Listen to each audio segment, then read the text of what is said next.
Welcome to Ren Behind the Practice. I'm Sophie Campisi. I'm a holistic business strategist and startup expert, and I spend a lot of my time in conversation with practitioners, coaches, and healers about the behind the scenes of their businesses. What I started noticing is that some of the most honest, important conversations about building a practice are happening quietly, one-on-one, behind the scenes, and often in isolation. Most practitioners are incredibly skilled at the work they do with their clients, but very few of us were ever taught or trained in how to build a successful startup business. And suddenly we've been left to figure it out on our own. This podcast exists to bring those conversations forward. The dreams, the uncertainty, the highs and lows, the recalibrations, and the messy middle. My hope is that by normalizing these conversations, we can soften the stigma, feel less alone, and start closing the gaps together. Today's guest is Vickie Poole. Vickie is a hypnotist, life coach, and hypnosis instructor. Vickie, it is so great to have you here. Thank you for showing up and having this conversation with me today. Well, thank you for having me and thank you for asking. So I'm very excited to be here. Before we look behind the scenes today, can you share with us a little bit more about the work that you do? Sure. I have been a hypnotist for about 5, 6 years. But previous to that, I was a life coach, a health coach, a master transferal coach. So I do some of my hypnosis a little bit different, is that I do a lot of coaching in the process. It's a beautiful thing, and I help primarily women to recognize some of the limiting beliefs that they have in their life that may be holding them back from whatever it is that they're wanting to do. I help them see those and help them reframe and remove those limiting beliefs and put in something that supports them better. Was there something specific that had you want to pivot or kind of focus more on the hypnosis? Yeah, I was like I said, I started that journey as a health coach, and the transition in there was with this Health Coach Institute, which is where I started. They kept having new things that you could do, the life coaching, and then the master transformational coaching was brilliant. But what I started seeing was that no matter how much work I did with clients, there were a good portion of them that would have changes, but they would do really well for a while, and then they would start going back to where they had been. And so I started looking for what would help me to make that pivot where it would be more long lasting. So they didn't continuously keep going back to old behaviors. And I had had hypnosis before and had actually been a participant in a stage hypnosis on a cruise ship.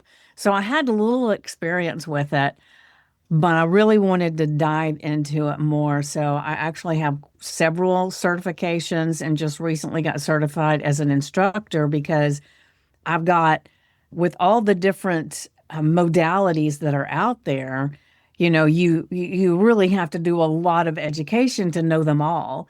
And so what I've learned over time is how you can pull out a piece of this and a piece of this, and you can make something totally different. So it sounds like you, and you're able to help people. So that's why I started the academy. Yeah, it's interesting that you bring that up because it's one of those things. You and I were talking about this before we started, but one of the not often spoken about aspects, right? Like we're in the holistic world.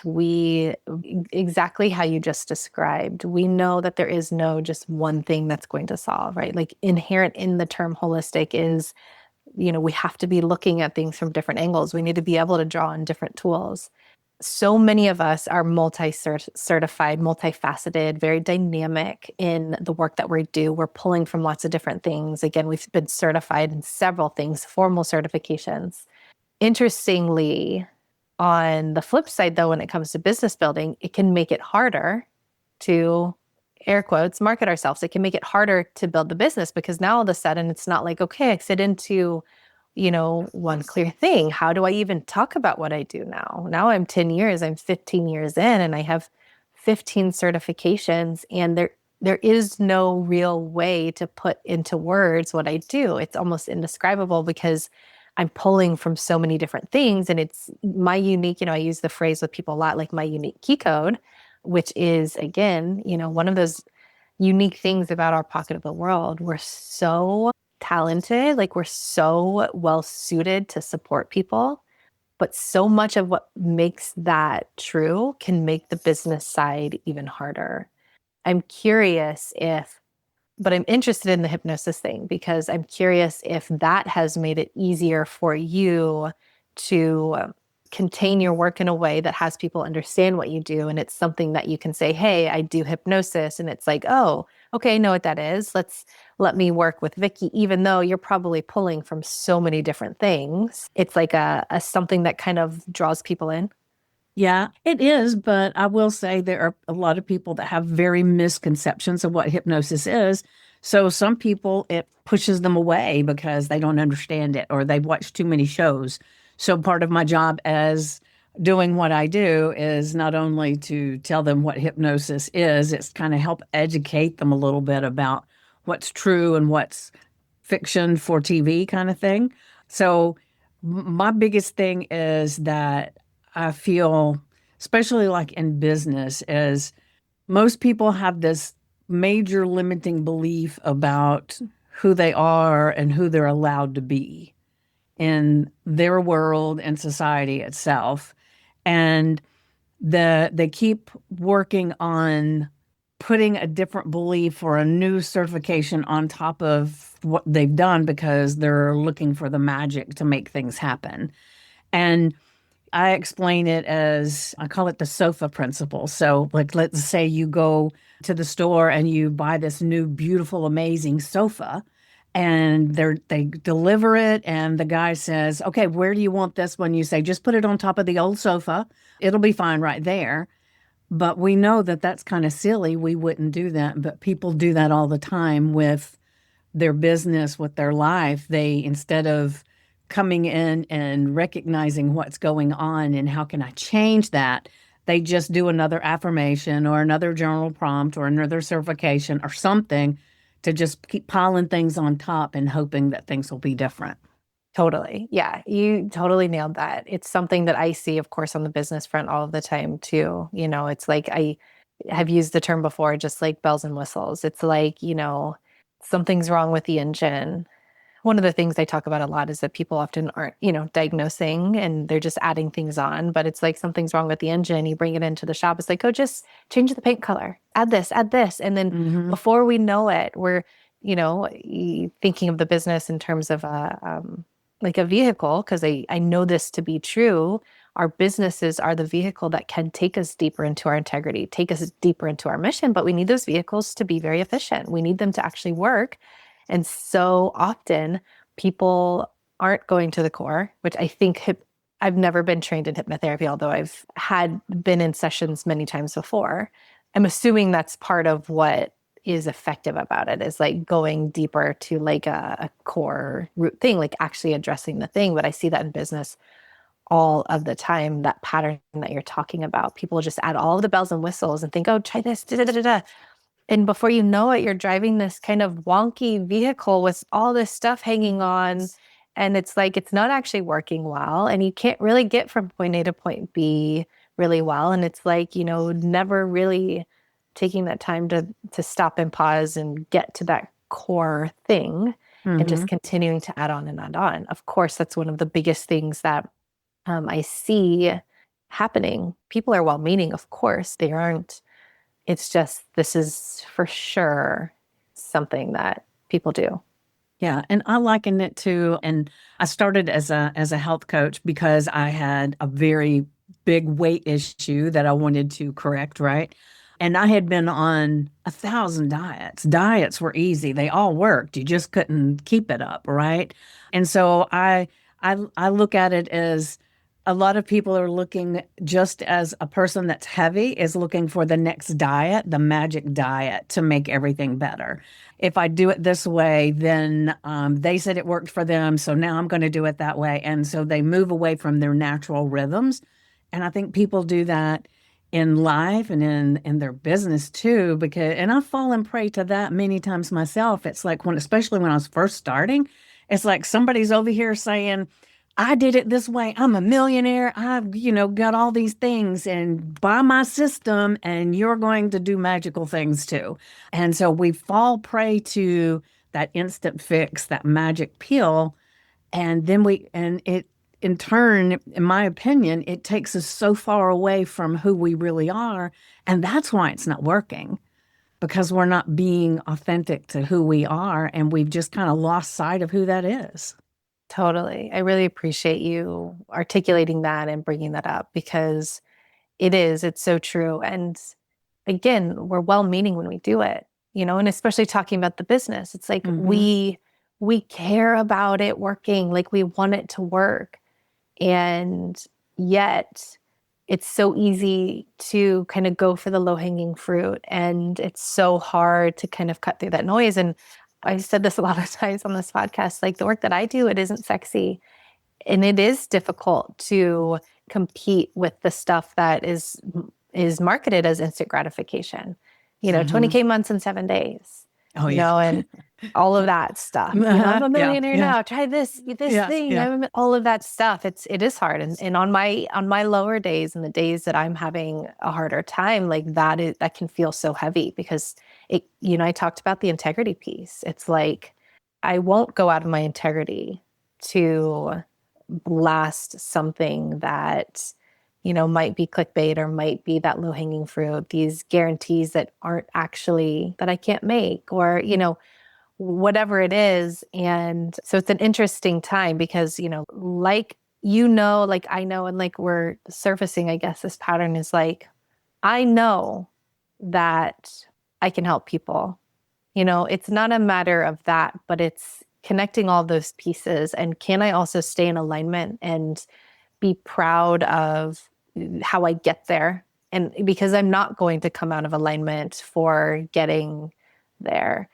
It's not a question of my work not working. And every single person that I talk to, like whether it's on this podcast, I talk to dozens and dozens of people every single week and have for years and years and years. Never once have I questioned the quality of their work ever. Not the people that I'm connecting with, not the Hmm. people that vibe with me. It's never once oh, your business isn't working. Gosh, the work must not work. Never.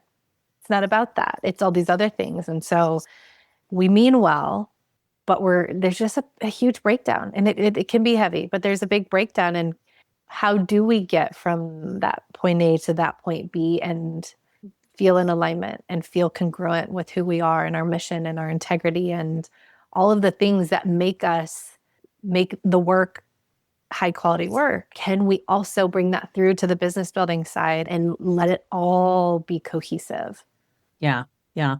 And, I use AI for a lot of my content that I share out on social media and different things. And the thing that really gets me is that as I'm using AI, and I've trained it, I've been studying it, I really work well with it. But there are still times, even though it has been told, do not, one of its rules is supposed to be don't make shit up.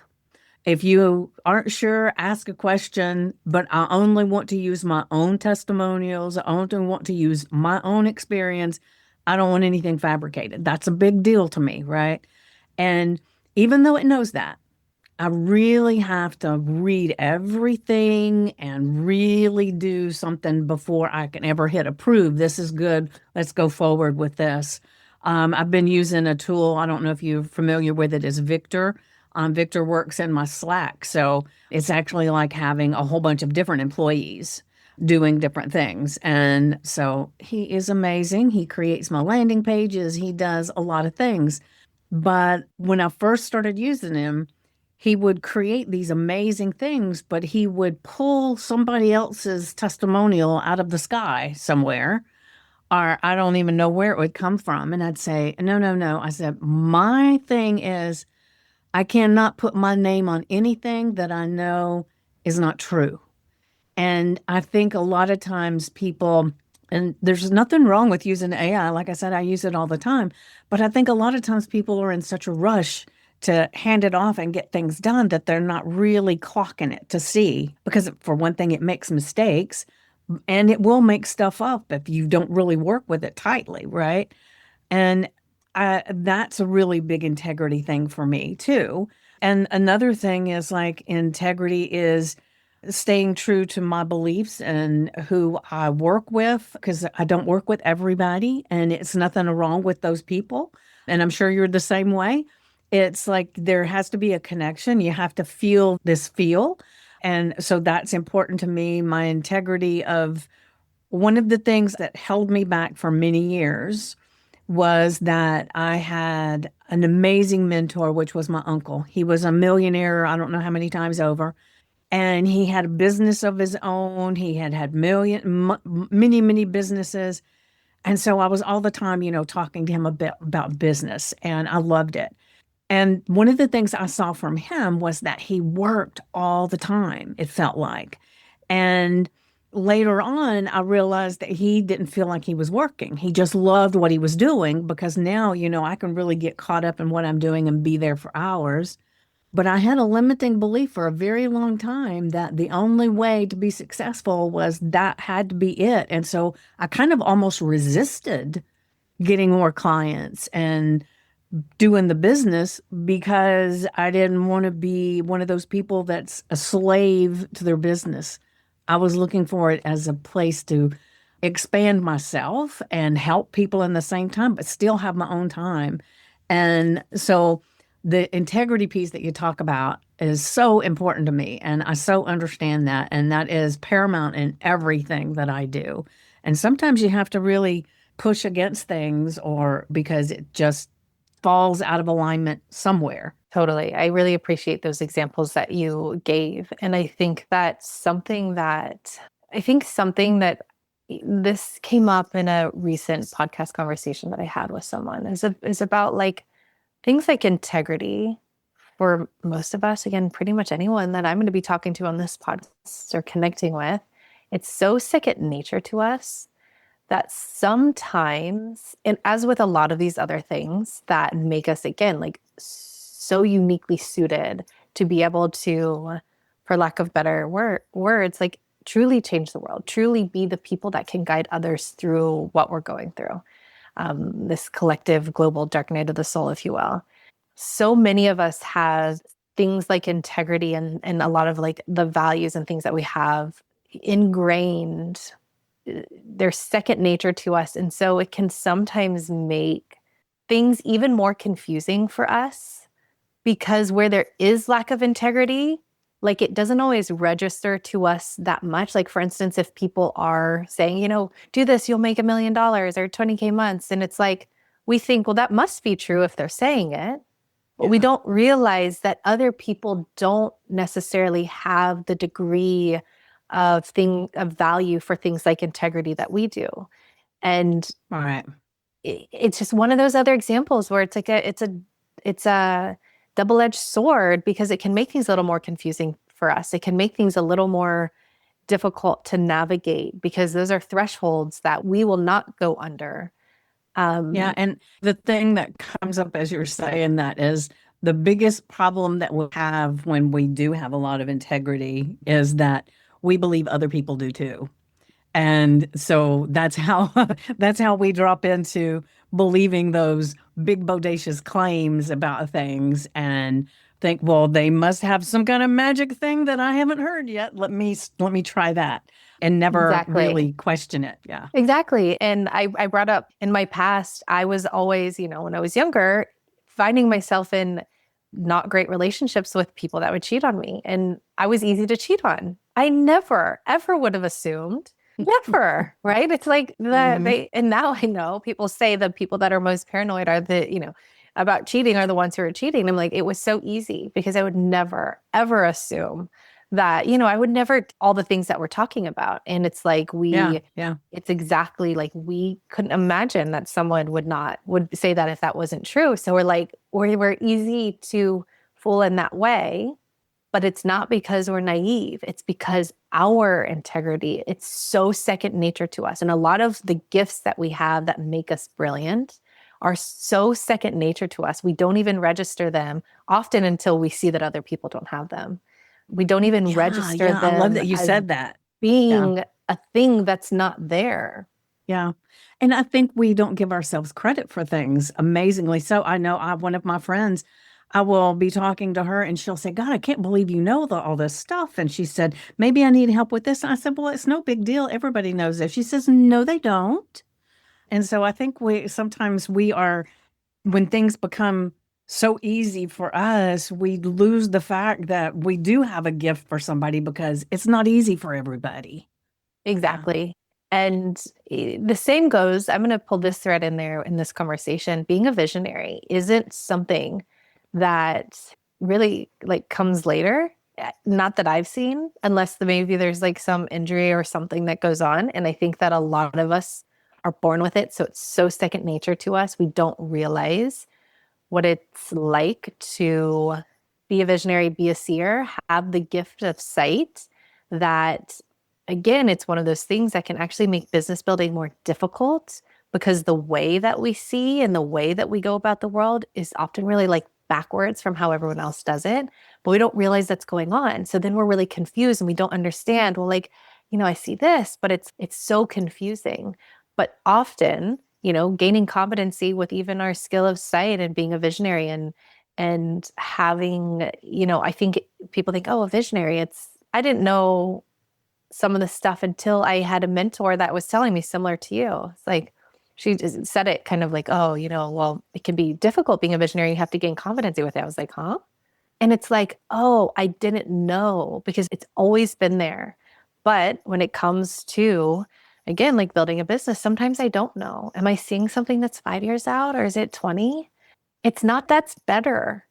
It can make it really hard at times. And if we don't understand what do we do with what we see as possible and the possibilities that we see, whether it's for our clients, for ourselves, of course, in our own lives, for our clients, when it comes to the business building, can actually just make it really difficult. It can make it really clunky because if and when we aren't realizing that we need to be approaching things differently, then it can be one of those other things. Why isn't this working the way it's working for everyone Hmm. else? And it's like, oh, it needs to be a different process.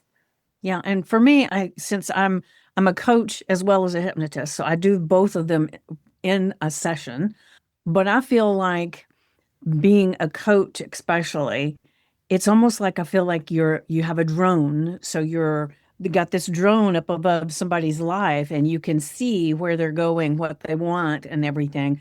But you can also see that the bridge is out over here, that there's an obstacle over here, and there's ways that you can shift them in their journey so that they don't end up running off the bridge that's out or getting caught in the traffic from this over here. And so I think a lot of times people don't realize that's what we're doing as we're giving this view above that we can see things and help you. And of course, all obstacles are just learning processes that you go through, but you definitely want to have someone in your corner that can help guide you a little bit around the ones that are definitely the ones that will put you back 5 years or whatever it is that's going on. And so to me, that's the easiest way to explain people what a coach does for you because that's the main thing. They're not sitting beside you as your best friend. They are up above helping guide you because a lot of people to me get kind of caught up in like we were saying, with they're trying to do all the new things and so they may be trying to get all these viral views. They may be over there dancing in front of the camera and doing all these things that may get them a lot of people following them, but they're not their people. They're not their prospect of who's really looking for what they've got. So they've got this massive following of people who like to laugh or people that like to do something but has nothing to do with their expertise. And I will say I kind of fell into some of that in the very beginning.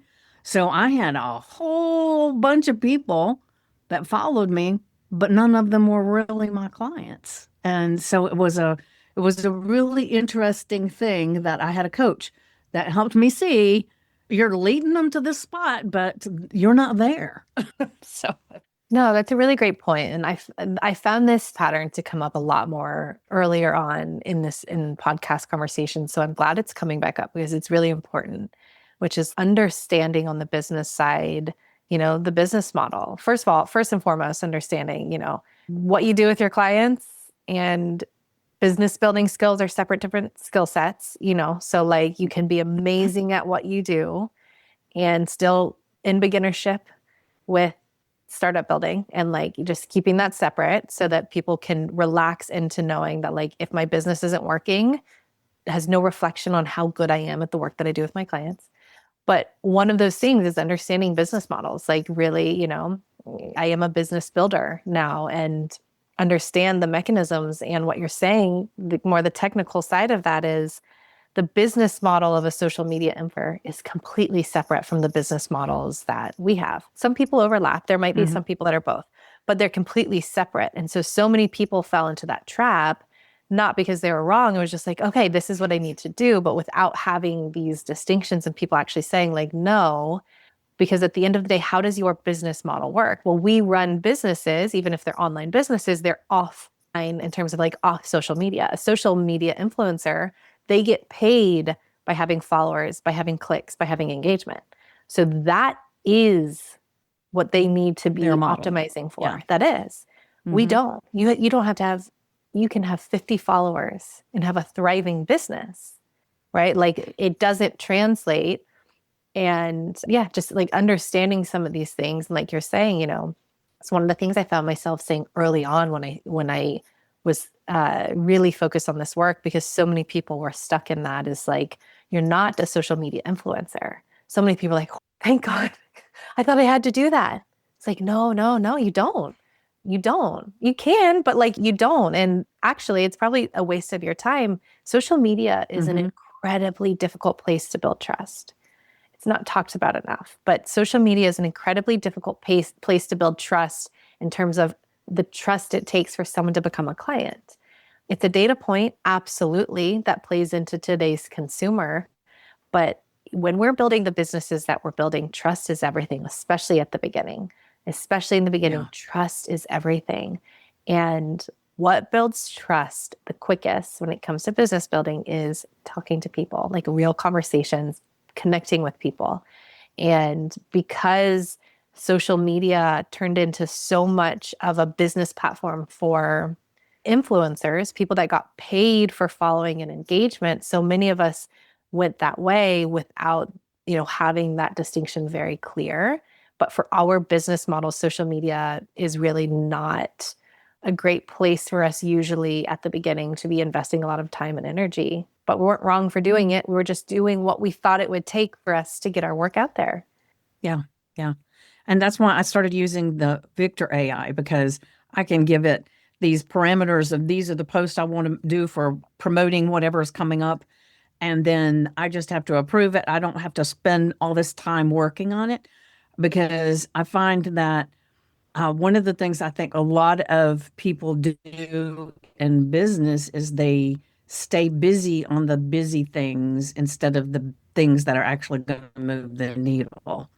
And so I started, if I'm going to do these things and have these things going, I've got to hand these off to something that is low cost and takes all of that off my shoulders. So I'm not constantly working on that, and enabled me to work with my clients and get more clients. So it's definitely a big thing. Like you said, with the following the people on social media, you can get a very unrealistic view of what it takes to be in business.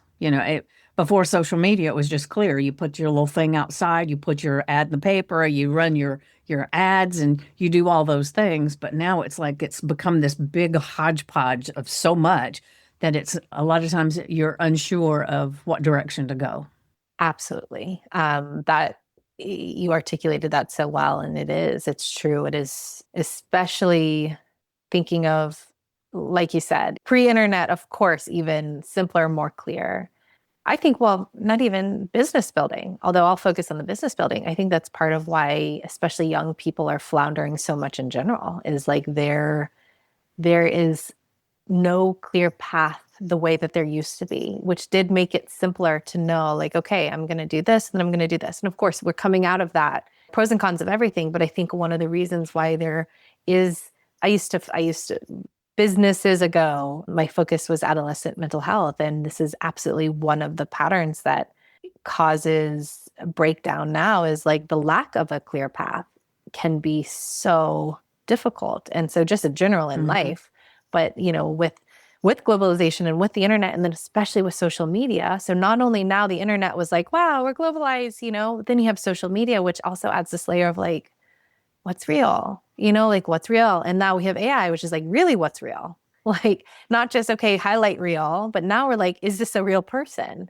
It's just these Yeah. different layers of what on the business side, especially businesses like ours, keeps bringing me back to reminding people the most important thing is trust. The most important thing is doing whatever you need to do. Like you said, often we'll go for the low-hanging fruit and get busy doing things that we think are going to work. But if you don't have a business structure set up or a workflow set up that is optimizing for time that you are spending talking to real people and having real conversations, not just as the expert, but also just connecting with the people in your target market, in your area of the world, so that you can really get to know people's real concerns and listen and all this stuff.